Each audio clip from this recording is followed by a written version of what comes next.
My parents tried to steal my daughter's college fund for my sister's wedding while I watched Reddit stories. Sitting in a bank cubicle, I watched a transfer meant for floral centerpieces nearly erase 18 years of saving. The moment I made one phone call, my family stopped being relatives and became a legal threat.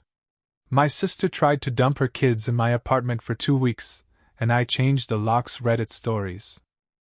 One late-night text turned into suitcases in my lobby and my family assuming access to my life. The moment the door wouldn't open, everything they'd taken for granted cracked at once. Hi. I'm Mark, 34, commercial pilot, and the night my entire family dynamic finally exploded started with a text message that felt like a brick through my apartment window. Your apartment is closer to the airport. My sister Hannah wrote at 11:03 p.m. We're dropping off the kids for 2 weeks. Luke surprised me with Bora Bora. 2 weeks. 4 kids under 10. My 1-bedroom apartment. I'd just flown a Miami turn after a London, Rome, New York rotation, and I was half asleep on my couch with one shoe still on. I stared at the message, waiting for the part where she'd type, LOL or kidding. Instead, I wrote back, I'm not home. Her reply came instantly. Mom has your spare key. She's letting us in. That sentence punched me awake harder than any espresso I've ever chugged in an airport break room. My spare key. The one I gave my mom for emergencies, not for surprise child invasions because Hannah forgot to parent plan before a tropical vacation. I didn't scream. Didn't call. Didn't ask why a grown woman with a crypto-dabbling husband thought Bora Bora took precedence over checking if her brother, who literally lives on rotating time zones, was available. I just felt this cold clarity settle over me. Then I smiled. And called building security. Hi, this is Mark in 14B. I said, voice steady in a way it hadn't been with my family in years. I need to change my locks first thing in the morning.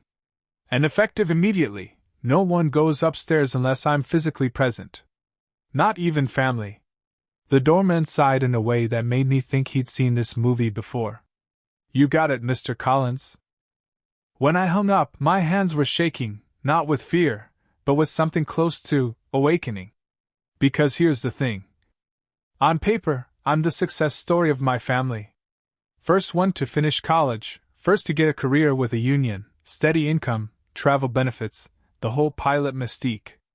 But in my family? Success isn't something they respect. It's something they access.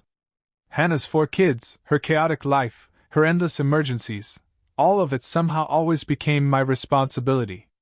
And my mom? She practically considered my income a family resource. But that night, with the quiet hum of my fridge and the distant sound of planes landing across the harbor, something inside me finally clicked. They were about to learn the difference between my life and their entitlement. Tomorrow morning, Hannah would arrive with 4 kids and 6 suitcases. And she would discover the door wouldn't open. Not anymore. My family didn't start out entitled. Well, maybe they did, but I didn't notice it until adulthood. Being the oldest kid means you get slowly conditioned into a role before you ever learn the word boundary. When we were growing up, I was the built-in helper. I mowed lawns at 14. Bagged groceries at 16. Paid for most of flight school myself because my parents told me, if you want to fly airplanes, you'd better figure out how to get off the ground on your own. So I did. I took every crappy job imaginable. Lived in shoebox apartments with 3 other trainees. Survived on instant ramen and airport coffee. Hannah? She floated through life like she had an invisible cushion under her, switching majors, taking spontaneous road trips. Finding herself. Then finding herself again. When she got pregnant at 23, my parents panicked for maybe 6 hours. Then my mom declared it a blessing. And suddenly my entire family pivoted to Hannah's life is priority number 1. And my mom, God bless her, she lives for Facebook martyrdom. Every post is some variation of, being a mother is the hardest job in the world, but I do it with a full heart. Or, I'll always put my children first, even when they don't appreciate me. Translation. I will guilt trip all of you until my dying breath. I tried to be supportive. I really did. But over the years, the help turned into obligations. Rent money. Power bills. Emergency dentist visits. Uniforms. Loans. Minivan expenses. Disney trips. More rent money. Every time I hesitated, my mom applied pressure like a seasoned negotiator. You don't understand how hard it is with kids. They're your family. You're lucky you get to travel. Your sister is drowning. Don't be selfish, Mark. I started feeling like the understudy parent nobody remembered hiring. Then came the guilt trap classics. Your nieces will be heartbroken if you say no. What kind of uncle refuses to help children? God sees everything, you know. Meanwhile, I was missing sleep, flights, rest days, basic life needs, because at any moment the group chat might explode with, "Mark, we need." I'd gotten so used to being responsible for everyone else that I forgot what my own life looked like. Until that night. That damn text at 11:03 p.m. Your apartment is closer to the airport. Dropping the kids for 2 weeks. We fly out tomorrow. And that single, quiet sentence. Mom has your spare key. I lay awake until sunrise replaying a single truth I'd ignored for 10 years. They didn't see me as family. They saw me as infrastructure. And in the morning, they were going to learn what happens when infrastructure takes itself offline. I got to the lobby the next morning just as maintenance was finishing the new lock. Fresh key. Fresh start. I thanked them, grabbed a coffee, and tried to brace myself for the inevitable explosion. It didn't take long. At 10:31 a.m. The elevator dinged, and in marched the circus. Hannah. Look. My mom. 4 kids. 6 suitcases. 2 diaper bags. 1 stroller. And a level of entitlement you usually only see in monarchies. Miguel, the doorman, was standing behind the desk like a man silently praying for strength. There he is, Hannah snapped, marching toward me like she was storming Normandy. Tell your security guard to let us upstairs. He's saying we're not approved. He's correct, I said. That stopped her for half a second. Then the volume rose. What do you mean he's correct? Mom has the spare key. Had, I corrected. Past tense. My mom stepped forward, hands on hips, voice sharp enough to cut tempered glass. Mark, stop being ridiculous. We're dropping the kids off. You knew this. No, I said calmly. You told me. You didn't ask. Luke said nothing. He looked like a man who regretted every life choice that led him to this lobby. Hannah practically vibrated with outrage. We have non-refundable tickets. We already told the kids. They're excited. You can't do this. I can't, I said. And I am. My mom's voice dropped into full martyr mode. You're humiliating your family in public. No, I said. You did that when you showed up at my building uninvited, with luggage, assuming I'd parent your children for half a month. The lobby went dead silent. Even the kids froze. Then Hannah tried the nuclear option. You're choosing money over family. I actually laughed. A short, stunned, exhausted laugh. Hannah, I said, I've given you over $20,000 in the last 5 years. I pulled up my banking app and held it up. Transfer after transfer after transfer. Rent. Bills. Van repairs. Uniforms. Emergency this. Emergency that. Cash, just until next week. My mom looked offended, not at the number but at the proof. So what? She snapped. That's what family does. You're single. You can afford it. There it was. The truth. Not spoken behind my back. Not implied. Said directly to my face. You exist to make our lives easier. Hannah planted her feet, voice trembling with rage. We already checked out of the house. We're going to the airport now. You're taking them. No, I said again. Not loudly. Just firmly enough that the walls seemed to absorb it. I turned to Miguel. They are not on my guest list. Please do not let them upstairs. Yes, Mr. Collins, he said immediately. My mom gasped like I'd slapped her. You're dead to me. I nodded once. Okay. Hannah's face crumpled into disbelief. You're seriously turning your back on us? No, I said. I'm turning my back on being exploited. And then they left, dragging screaming kids and clattering luggage out the glass doors. I stood there shaking, heart hammering, adrenaline flooding every inch of me. Because something irreversible had happened. Not to them. To me. The moment I said no, I realized I never should have said yes so many times before. This was the break. The snap. The turning point where the oldest sibling stops being the family's unpaid infrastructure and becomes a person with boundaries. I wish I could say I felt triumphant walking back to the elevator. Strong. Empowered. Victorious. Instead, I felt like I'd been hit by turbulence so violent it rattled my bones. Because guilt doesn't disappear just because you finally tell the truth. It hangs around like cabin pressure, silent, invisible, squeezing your ribs even when you know it's irrational. I went upstairs, closed my newly rekeyed door behind me, and just stood there in the quiet. My apartment looked exactly the same as it always did, tidy, minimal, lived in by someone who's home 10 days a month. But the air was different.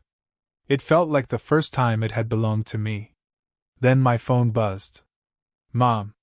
You humiliated us. Your father is furious. The kids are confused. I hope your empty apartment keeps you warm at night. I stared at the message until the words blurred. Then I turned my phone face down. I didn't respond. They went to Bora Bora anyway. I discovered this 3 hours later on Instagram, because of course I did. There was Hannah, lounging on a beach chair and oversized sunglasses, holding a coconut with a neon umbrella. Caption. Finally taking time for US. Hashtag deserved hashtag bless. The kids? Tagged at my parents' house in the suburbs. Oh. So there was a backup plan. Amazing how fast one appears when I don't cave. I let out a laugh, not happy, not bitter. Just tired. A kind of emotional exhale that had been building for years. They hadn't needed me. They needed me to obey. The next few days were eerily quiet. My phone didn't explode with requests. The group chat died. No one asked for money, favors, babysitting, last-minute rescues. Flying suddenly felt peaceful. I slept on layovers. I ate actual meals. I didn't spend my rest days calculating how much of my paycheck I'd have left after another urgent crisis. And slowly, something strange began happening. I started to remember what it felt like to have a life. Then, a week after Bora Bora, my dad called. He never calls. I sat on the edge of my bed before answering because I wasn't sure what version of him I was about to get, the silent bystander or the man who finally speaks. Hey, Dad? A long pause. Then, I know your mother is upset. I waited. But, he cleared his throat. I also know how much you've helped them. I've seen the bank statements. I should have said something sooner. The words hit harder than Hannah's meltdown, harder than my mom's Facebook martyrdom. My dad continued quietly. That wasn't right, what they tried to do. Dropping kids off without asking. That's not fair to you. Another pause. I'm sorry we let it get this far. I closed my eyes. It wasn't a perfect apology. He didn't suddenly turn into super dad. But it was the first moment of clarity anyone in my family had ever offered me. Thanks. I managed. I hope you're taking care of yourself up there, he said. You deserve to. For the first time in my life. I believed him. But the real surprise wasn't my dad. It was what came 6 months later. A text from Hannah.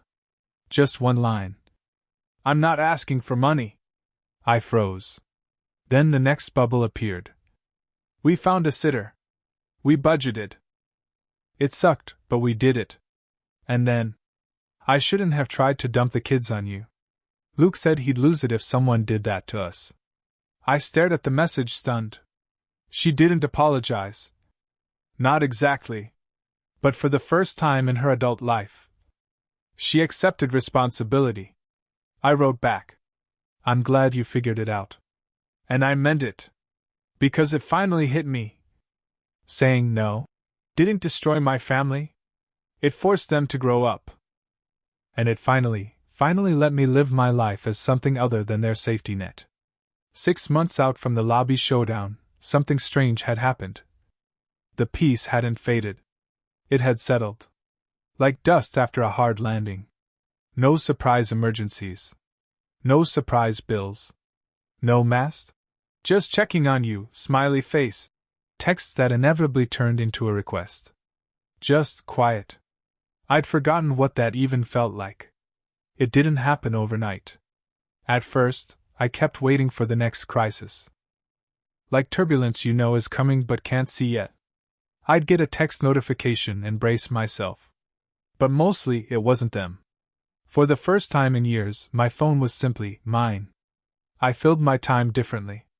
On a rare 5-day block of PTO, I did something I hadn't done since my 20s. I took a vacation that wasn't accidental. Not a layover. Not a 22-hour overnight in a hotel near an industrial park. Not collapsing on my couch for 36 hours with takeout cartons. A real vacation. I booked a flight, as a passenger, chose a window seat, ordered a drink without thinking about duty time regulations, and flew to a quiet beach where nobody needed anything from me. I slept through the sunrise. I ate food someone else cooked. I read a book for the first time in years. And for the first time, I didn't feel guilty. Because there was no transfer request from Hannah. No. Since you're already traveling. Hint from my mom. No feeling that I owed someone somewhere something. It was just me. And the thing about being alone? I realized I liked it. Loved it even. Turns out when you remove the constant pressure of being your family's emergency pilot, your brain becomes shockingly peaceful. The smear campaign eventually lost steam too. After my mom's dramatic Facebook post. The one about being betrayed by a son who values money over family. People reached out quietly.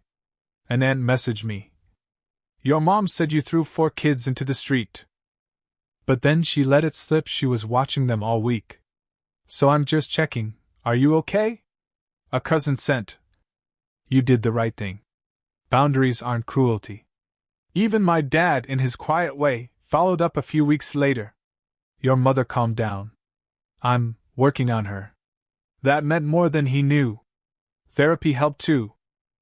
My therapist listened to the story.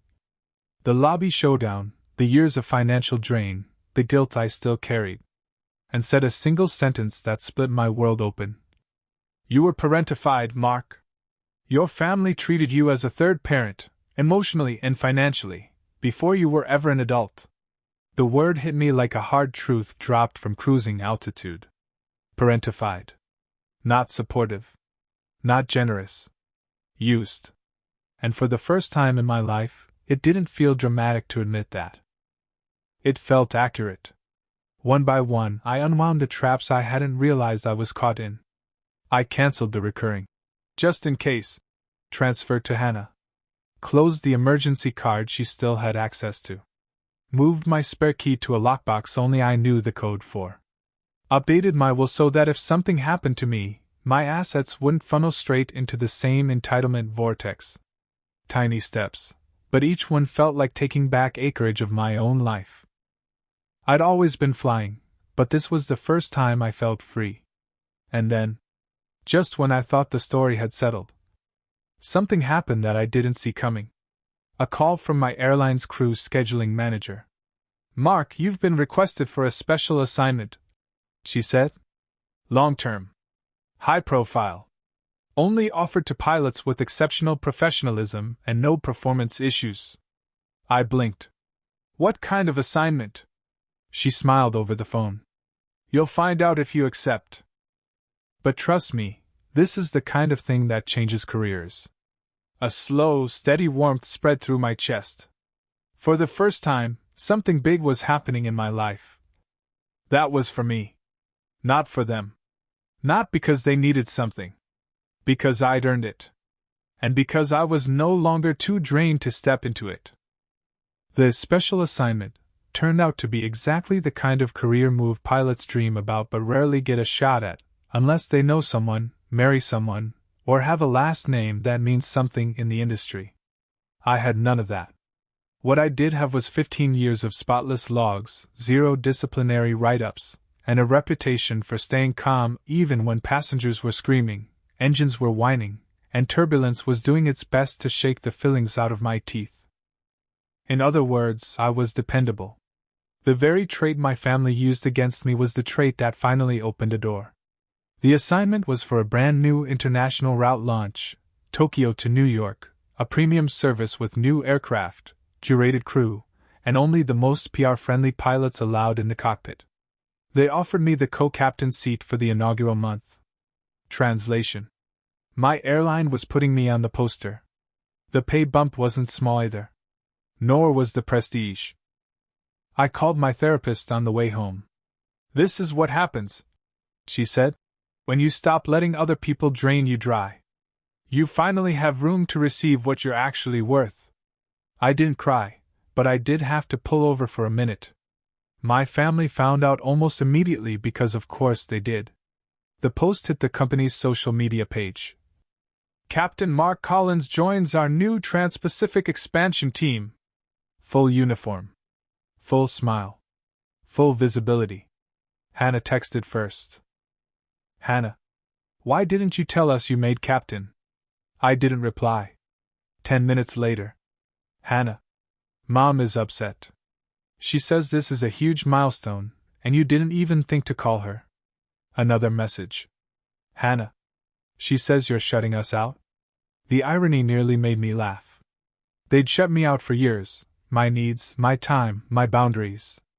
They only miss me now because I'd stopped being useful. My mom finally texted herself. "Mom, this could have been a family celebration. Your grandmother would be ashamed of how cold you've become." There it was. The guilt missile. Once upon a time, it would have hit me dead center. This time? It fizzled out before it landed. I typed 3 words. "I need space." And for once, I didn't explain. Didn't justify. Didn't negotiate. Just said the thing and let it sit. A week later, I was flying the inaugural Tokyo launch. We landed to applause, water cannons arched over the runway, photographers capturing the crew like we were movie stars.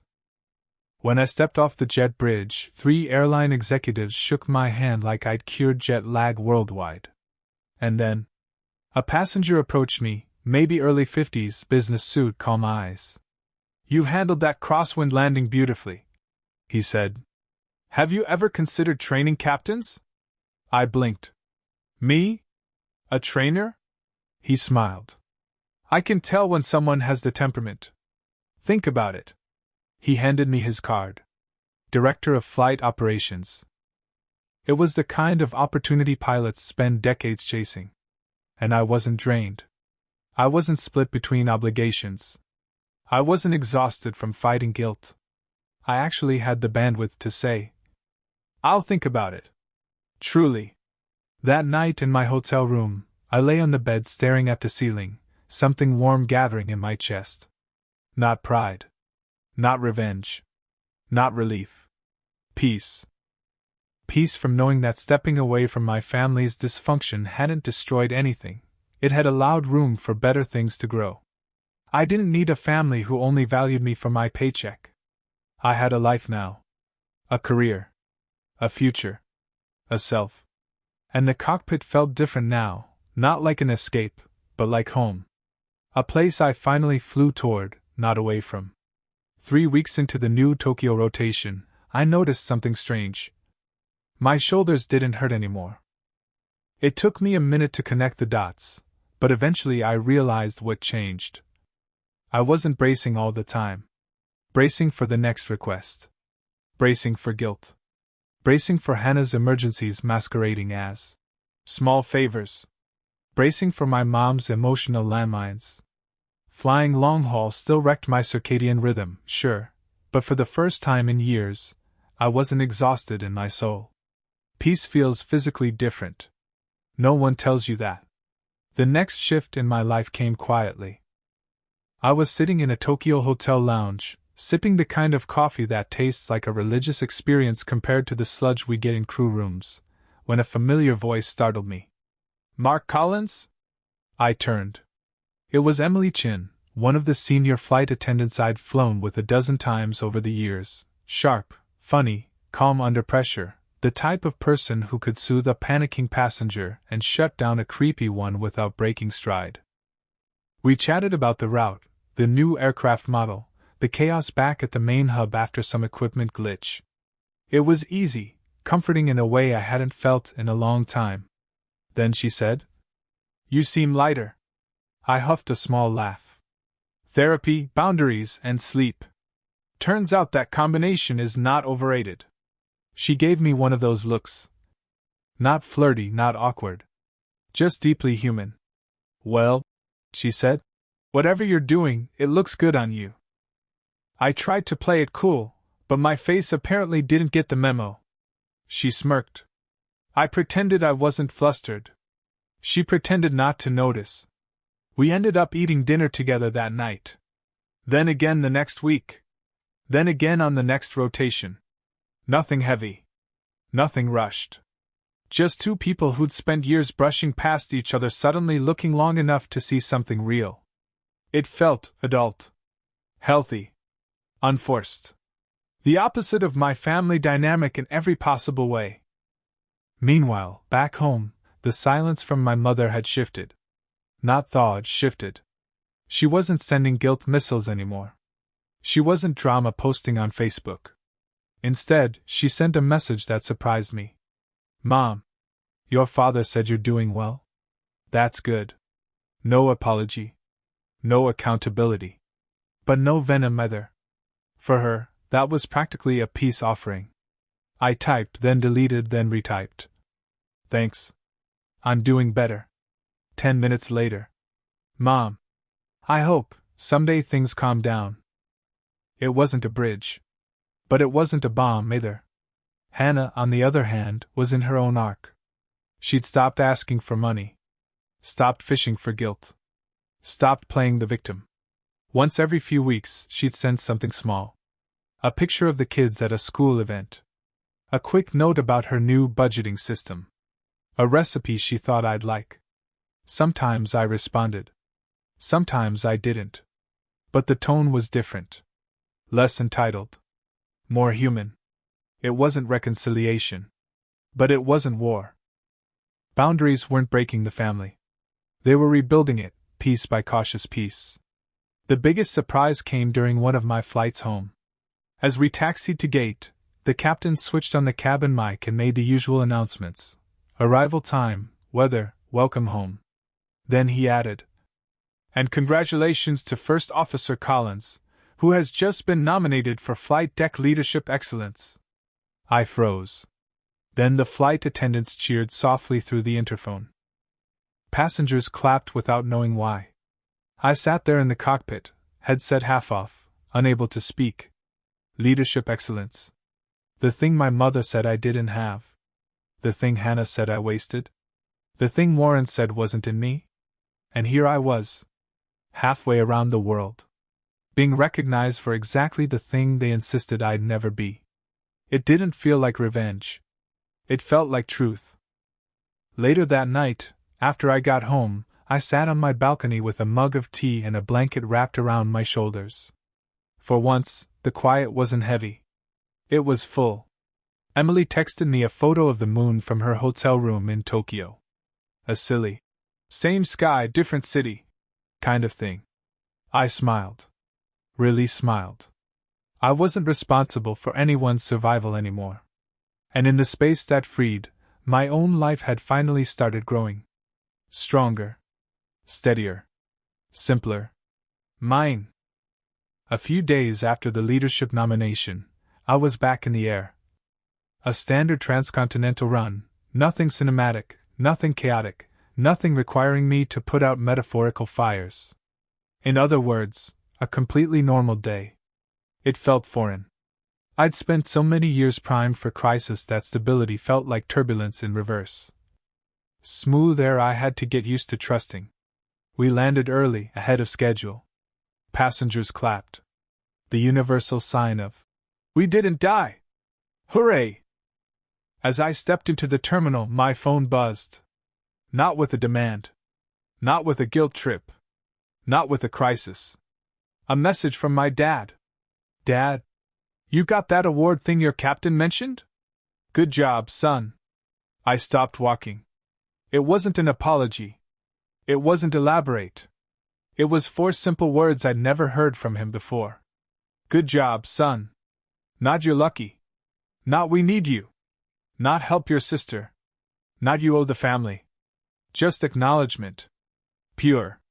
Plain. Unloaded. It felt like someone had eased pressure off a part of my chest I didn't know was tight. I typed back slowly. "Me. Thanks, Dad. That means a lot." He responded almost immediately. "Dad, I'm trying." And weirdly, I believed him. When I got home that evening, I noticed something I'd never seen before. My apartment felt bigger. Not because anything had changed physically, but because I wasn't shrinking myself anymore. I cooked dinner. Not something slapped together between flights. An actual meal. I put on music. Opened the windows. Let the breeze roll through. Halfway through eating, another text came in. This one from Emily. "Emily, did you hear the rumor about the new fleet expansion? If it's true, you're about to be even busier." I grinned and typed back. "Me. I can handle busy. Just not 4 kids dumped on me at 11 p.m. Busy. 3 dots. Then, Emily. Fair. But if you're looking for a better kind of chaos, we could grab dinner next week. Not crew food. Real food." I stared at the screen longer than I'd ever admit. Dating had been impossible before. I was too drained, too depleted, too trapped in dysfunctional family gravity. But now, the idea didn't feel overwhelming. It felt nice. Me. Yeah. I'd like that. She sent a smile. Simple. Warm. Suddenly the entire room felt lighter. Later that night, I checked on my savings account. For the first time in years, it wasn't bleeding, it was growing. Slow, steady, deliberate. Every number on that screen represented a piece of myself I'd finally stopped giving away. I closed the app, took a deep breath, and realized my life was no longer something happening to me. I was finally piloting it myself. 2 weeks later, something happened that would have once sent me into a panic spiral, but now, after everything, hit me differently. I was sitting in the crew room before a flight, sipping terrible vending machine coffee and reviewing weather reports, when my phone buzzed with a notification. "Hannah, 12 missed calls." "Mom, for missed calls." "Hannah, please answer." My stomach tightened on instinct, old training, but it didn't hijack my whole system the way it used to. I set the phone down. Breathed. Counted to 5. If it were a real emergency, they would have texted specifics. My family doesn't do cryptic in a crisis. They do chaotic bullet points. 3 minutes later, another text came in. "Hannah, I need to talk to you about something important. It's not about money." That last line. That was new. I stepped into the hallway and called her back, ready for anything but braced for the worst. She answered on the first ring. Her voice shook. Not angry. Not demanding. Scared. "Mark, I think I messed up." Not. "We." Not. "You need to fix this." I. That alone told me this conversation was different. "What happened?" I asked, keeping my voice steady. She took a shaky breath. "It's Luke. He got into crypto again." I closed my eyes. "Of course he did." "And?" I said gently. "And he used our rent money." All of it. The whole account. Her voice cracked. I don't know what I'm supposed to do. I felt the old reflex rising, the urge to swoop in, to fix, to rescue, to burn myself down to keep her warm. But I let the feeling pass like turbulence. I didn't absorb it. I didn't act on it. Hannah, I said, calm and quiet, I'm sorry you're dealing with that. Truly. But I can't solve this for you. Silence. Not offended silence. Processing silence. Finally she whispered, I'm not asking for money, Mark. I swear. I just didn't know who else to tell. That stopped me.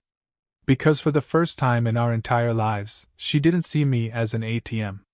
She saw me as a brother. Thank you for telling me, I said. Do you have options? Friends? Family support? Anyone who can help physically, not financially? She exhaled shakily. I actually talked to a counselor at the community center yesterday. She gave me numbers.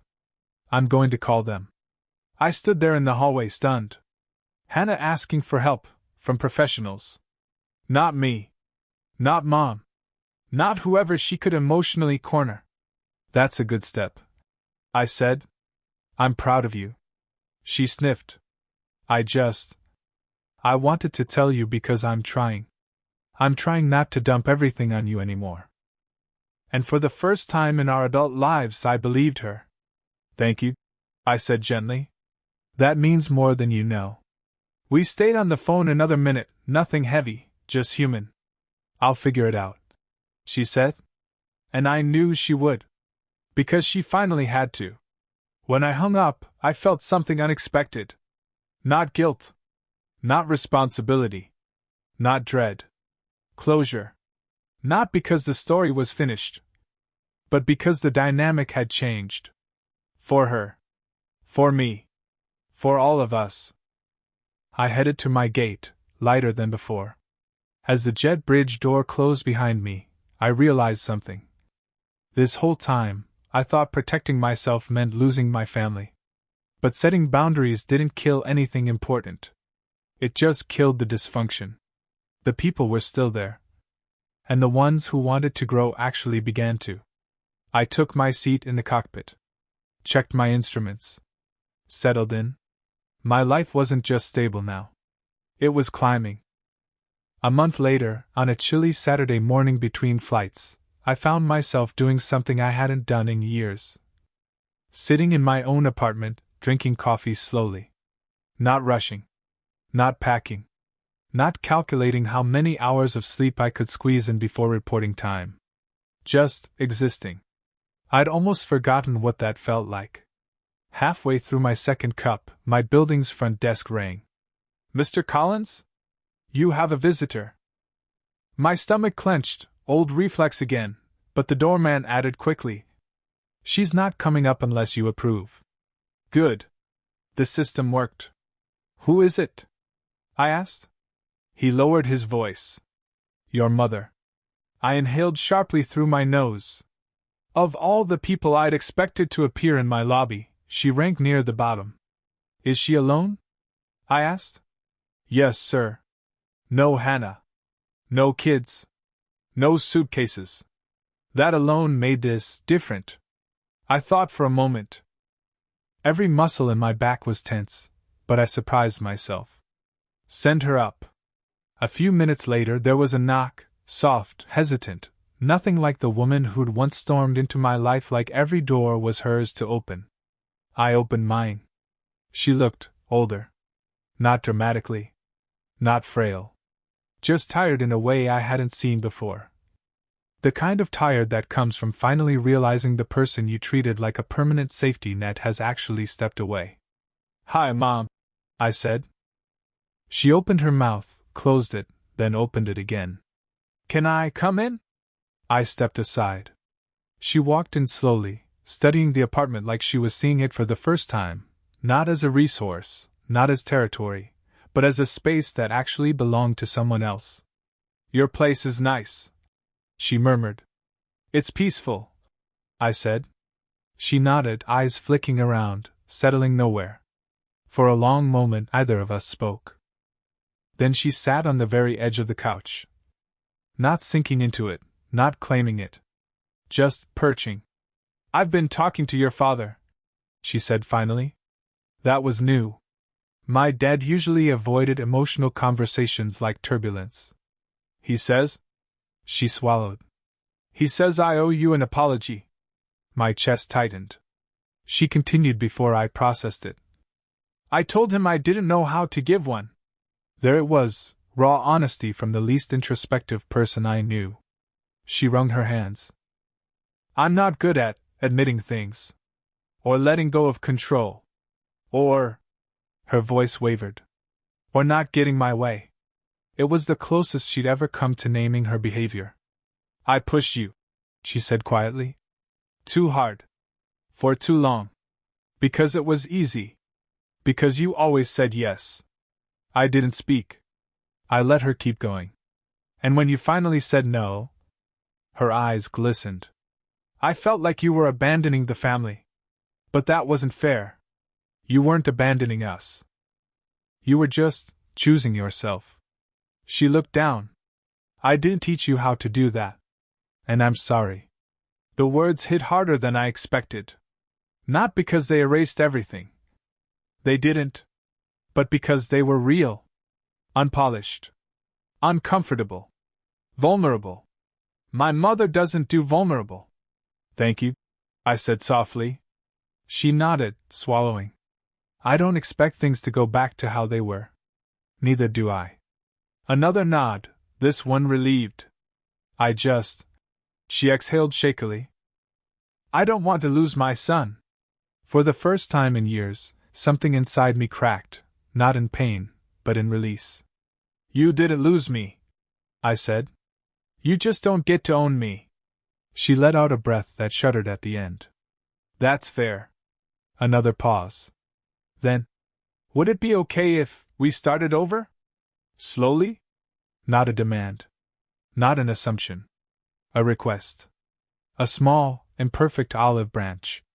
"That's possible," I said. "As long as the boundaries stay." She nodded like she'd been expecting that. "I'm learning," she said. "Your sister is too. It's strange. But good, I think." She stood, smoothing her coat.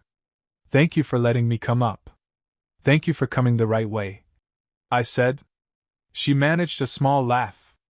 "I figured the lock wouldn't open for me anymore." "No," I said. "No, it wouldn't." At the door, she hesitated. "I'm proud of you, Mark. I hadn't heard that since I was 12. "Thank you, Mom." She left quietly. No drama. No guilt. Just a hard, honest moment between two adults finally meeting at the same altitude. After the door closed, I stood there for a while. Not shaken, not drained. Just lighter. My therapist was right. Boundaries don't end relationships. They force the unhealthy parts to die so something healthier can grow in their place. And for the first time, my family was actually trying. Not because I collapsed under pressure, but because I didn't. A few months later, something happened that tied the whole messy, painful, necessary journey together.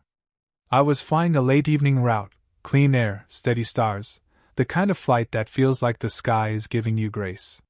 When we landed, I turned on my phone and saw one unread message in our family group chat. A chat that had been silent for months. "Hannah. Kids want to know if Uncle Mark can come to Mia's school play next Friday. No pressure. Just, they miss you. No guilt. No expectations. No bait. Just a genuine invitation." Then a separate message, this one from my dad. "Dad. If you want to come, your mom will behave. Promise." I actually laughed out loud, full laugh, not the tight exhale I was used to. And then, a third message. "Mom. I'd like it if you were there. Only if you want to." I stood in the quiet terminal, surrounded by travelers dragging suitcases, announcements echoing overhead, families reuniting at baggage claim, everyone moving in different directions, and for the first time, I didn't feel pulled in two. I felt anchored. Not to them. To myself. That meant I could choose them, not out of obligation, but out of actual desire. I typed. I can make it. I'd like to be there. The responses came immediately, happy, relieved, warm. Not a single hint of the old entitlement. They didn't want something from me. They just wanted me. Boundaries hadn't destroyed my family. They'd given us a chance to build something we never had before. A relationship where love wasn't measured in how much I could sacrifice, but in how much we could respect each other. A week later, I sat in the school auditorium watching my niece, tiny, stage-frightened, wearing a crooked paper crown, spot me in the crowd. Her face lit up. She waved so hard her crown slipped over one eye. And in that simple, ridiculous, perfect moment, I realized this was the version of family I'd always wanted. One built on choice, not pressure. Respect, not duty. Care, not extraction. After the show, Hannah hugged me without crying, without asking, without taking. Mom squeezed my arm and whispered, "Thank you for coming." And I believed her. Walking back to my car, the air crisp and calm, I understood something. I didn't lose anything by saying no. I gained my life. And the parts of my family willing to meet me as an equal? I got to keep those too. The rest, the guilt, the obligation, the weight? Left behind like turbulence after climb out. My plane, my life, my altitude.